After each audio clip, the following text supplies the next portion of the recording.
Salut à toutes et à tous, bienvenue, vous êtes dans la bulle et je suis Enzo, je suis ravi de vous retrouver. C'est monsieur Nicolas Cambe qui va nous expliquer qui il est, ce qu'il fait. Salut Nicolas, ça va?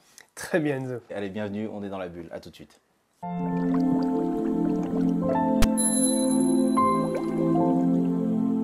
Est-ce que tu peux nous dire en deux mots, s'il te plaît, qui tu es, ce que tu fais? Alors, je m'appelle Nicolas Cambe, je suis professeur des écoles, j'ai 45 ans et ça fait maintenant bientôt 20 ans que je fais ce métier. Professeur des écoles, on dit. Professeur des écoles, puisque depuis 91, nous sommes rentrés dans un nouveau corps qui s'appelle professeur des écoles. Avant, nous étions des instituteurs. Moi, j'aime beaucoup ce terme parce que dans instituteur, moi, j'entends tout de suite derrière le pédagogue. Et le pédagogue, c'était dans la Grèce antique l'esclave qui amenait l'enfant jusqu'à l'école, sur le chemin de l'école. Et donc, il y avait déjà cette idée de conduire sur le chemin. Donc, j'aime à dire, quand on me demande mon métier, que je suis instit. Tu préfères instituteur à Ouais, je préfère pédagogie? instituteur, oui, Professeur des écoles, pardon. parce que c'est le métier que j'ai voulu faire au départ. Et ensuite, on est devenu professeur des écoles. Il y a quelque chose qui te gêne? Non, professeur, ça me va bien aussi, Ouais. mais je trouve que c'est peut-être attaché à ce mot, instituteur. C'est l'instituteur. D'ailleurs, tu avais vu ce film avec Klein? Ouais. Oui, oui, oui. Ça reflète une partie du métier, mais c'est pas tout à fait ça. Et puis là, on est vraiment sur un instituteur dans un milieu un peu plus rural. Moi, où j'enseigne, je suis dans une des plus grosses écoles du 92. Il y a 24 classes, il y a 600 élèves même.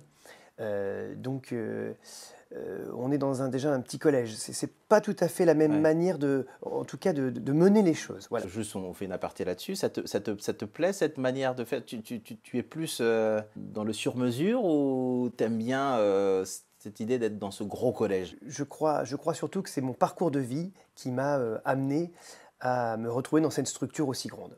Qu'est-ce qui t'a fait dire un jour, je vais être professeur des écoles? Alors déjà, je suis issu d'une famille d'enseignants. D'accord. Moi, j'ai grandi dans une école. C'était mon père avait un appartement de fonction dans une école. Donc moi, mon jardin, c'était la cour de récréation quand j'étais petit.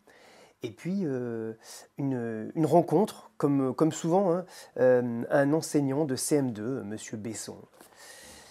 Je suis en CM2, je suis face à lui, il est devant son grand tableau noir. Il nous apprend la grammaire, la conjugaison, la poésie.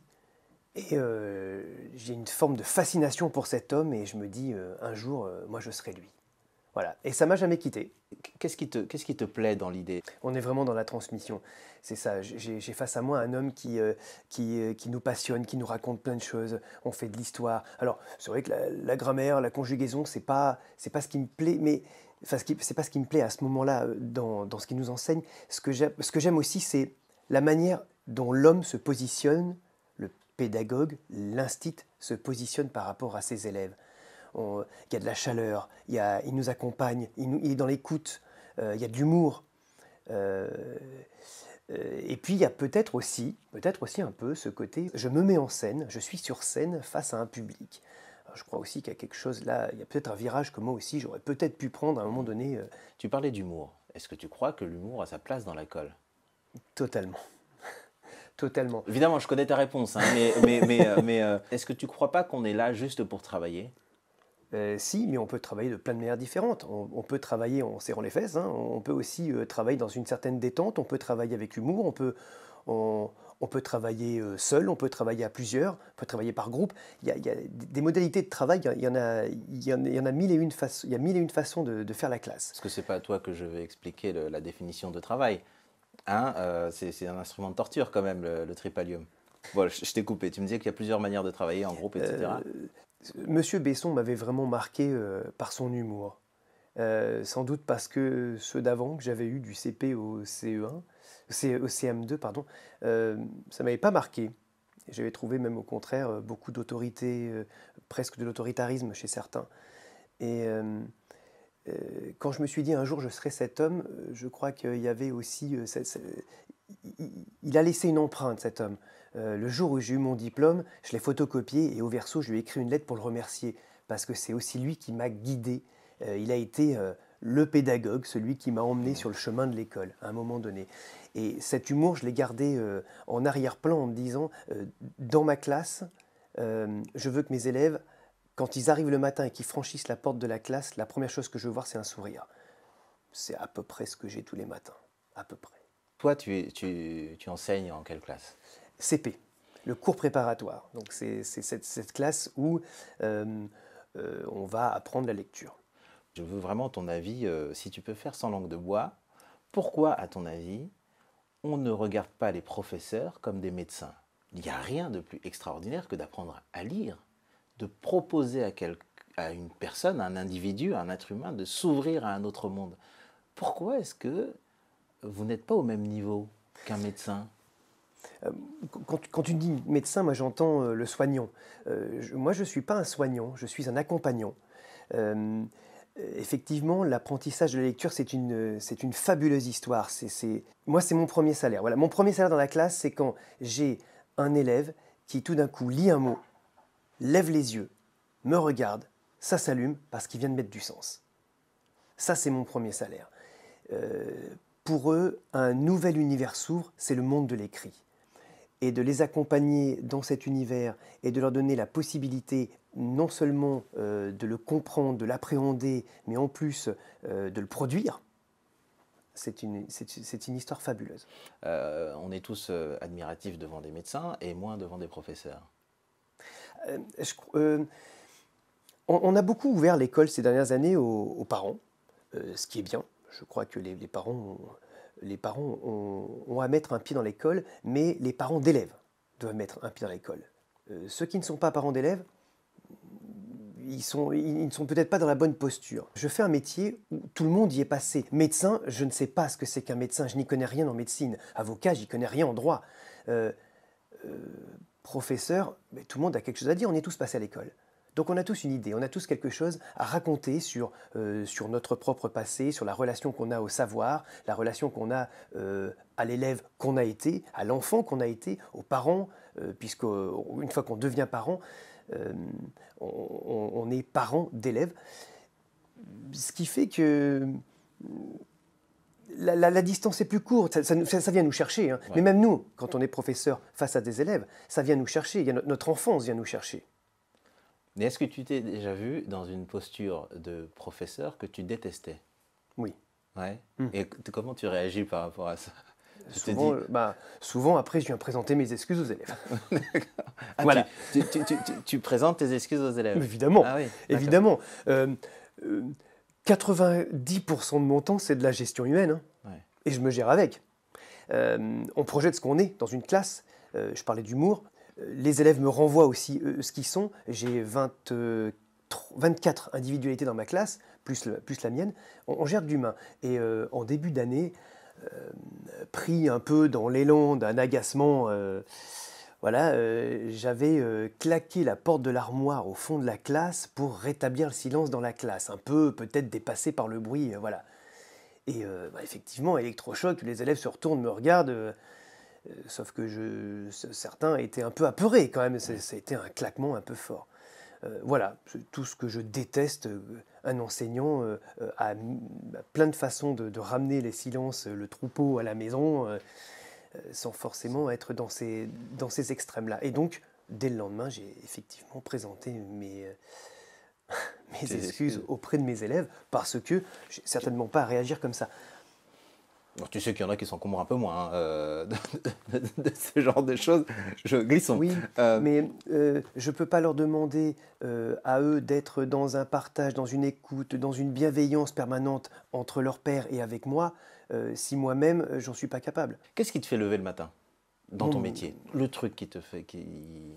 Ça va être un peu cliché, mais c'est mes élèves. C'est de savoir que quand j'arrive en classe, j'ai un public acquis. Ouais. Voilà, je retrouve mes 24 loulous et on est prêt à travailler et on sait il va se passer plein de choses dans la journée. Demain, tu es ministre de l'enseignement. Non, mais je ne veux pas te faire glisser dans la politique. Surtout pas.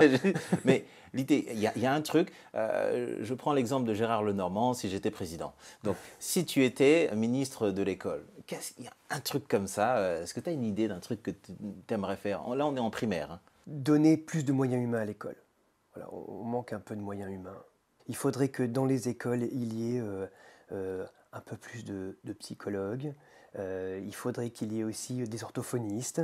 Ouais. Il nous faudrait peut-être aussi des conseillers familiaux, voilà, des gens qui peuvent aider Ah, tous les différents acteurs. Il y a plein d'enjeux qui se jouent dans l'école. Et pour aider tous ces acteurs, autant les enfants que les enseignants. Nous aussi, on a besoin d'aide parce qu'on est un peu seul dans nos classes. Et puis les parents aussi, les aider. Parfois des parents qui savent plus comment se positionner. comment vous avez vécu, toi, enfin, ta classe, toi personnellement, cette pandémie à l'école? Les 3 ans qui viennent de passer, ils sont éprouvants. Psychologiquement, ça, tu l'as ressenti sur les élèves? Oui, je sens un peu de repli. Ils ont dû moins sortir, ils ont eu moins de temps. Les élèves que j'ai récupérés cette année au CP, ce sont ceux qui n'ont pas eu, quasi pas eu de moyenne section, puisqu'il y a eu le confinement à ce moment-là. Je le ressens dans leur métier d'élève, dans leur posture d'élève. Voilà, ce sont des élèves qui ont encore du mal à s'asseoir, à rester Ouais. concentrés. Ouais, ils n'ont pas Il y a un appris impact leur après rôle. à nous aussi, peut-être enseignants, de nous adapter à ça, sauf que c'est sans précédent, on n'a aucun recul. C'est donc, on navigue aussi un peu à vue avec eux. Voilà, on s'en sort bien, plutôt bien. Tu es professeur en CP, tu aimerais être en CM1, CM2 ou pas? Il y a une classe que tu aimes particulièrement ou le Alors, CP ouais, en fait, au moment où j'ai commencé mon métier, on m'a mis malgré moi en maternelle, je voulais surtout pas y aller. Et au bout de 2 mois, il y a une sorte de virus qui m'a pris et j'y suis resté 10 ans. C'est une très très belle école, la maternelle.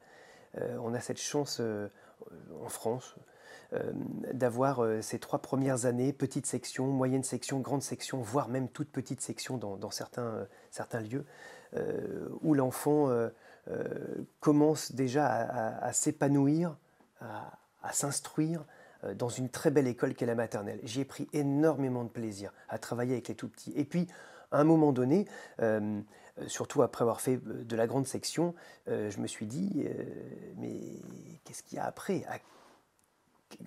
Comment apprend-on à lire à des enfants? On fait tout le travail qu'il y a avant, parce qu'il y a déjà de la lecture. Ouais, ouais, ouais. Dès la petite section, on est déjà dans le monde de l'écrit, autrement qu'au CP. Et voilà, j'ai posé mes valises au CP depuis pas mal d'années. J'ai encore des milliards de choses à apprendre et à comprendre. Et tu n'as pas envie d'aller chez CM2? Si, il faudra qu'un jour, si, évidemment, un jour, j'irai voir ce qui s'y passe. Du CM2, j'en ai très envie Ouais, d'aller voir un peu avec les grands. Ce qui m'intéresse, c'est toujours ce rapport humain qui est ouais. avec ce rapport à l'élève. Qu'est-ce qui fait ta différence dans ton domaine, selon toi? Je ne peux répondre que par rapport à ce qu'on me renvoie. Je pense que c'est ma relation à l'élève, de toujours être dans l'écoute, toujours essayer de leur trouver une solution à tous leurs maux, MAUX. Ça reste des enfants avant tout, même si je leur répète toute la journée que je ne travaille qu'avec des élèves dans une école, mais ça c'est dans une classe, ça c'est pour les mettre dans leur posture d'élève, mais ce sont avant tout des enfants qui ont besoin d'être accueillis, accompagnés, écoutés, sécurisés évidemment. Et j'utilise un vecteur que m'a transmis Monsieur Besson, j'y reviens toujours, c'est l'humour et c'est vrai que ça permet d'avoir une ambiance de classe détendue, donc je dirais plus propice aux apprentissages. Il y en a là qui sont en train de nous regarder et qui veulent être professeurs des écoles. Est-ce que tu as un conseil à leur donner? Si vous voulez devenir professeur des écoles, c'est un beau métier, mais c'est un métier où il faut savoir se remettre en question. Je crois que c'est un métier où il faut d'abord savoir douter. Patience et doute, je crois.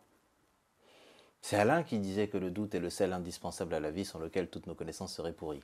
Voilà, je finis en faisant mon intelligent. Je dois te dire que effectivement, on a tous un professeur qui nous a marqué. Moi, effectivement, j'ai un professeur qui m'a marqué, mais aussi, surtout, il y a un film qui a changé ma vie avec le Cercle des Poètes Disparus, Monsieur Keating au Captain, My Captain. Tout à fait. Et je vais terminer là-dessus en disant que merci d'avoir été le Monsieur Keating de mes filles. Merci Monsieur Cambe, merci, c'était notre professeur des écoles, c'était dans la bulle, avec Nicolas Cambe. Un dernier mot peut-être? Non? Merci, si, merci pour ta confiance Enzo. Merci, à bientôt, c'est dans la bulle avec Nicolas Cambe. Ciao.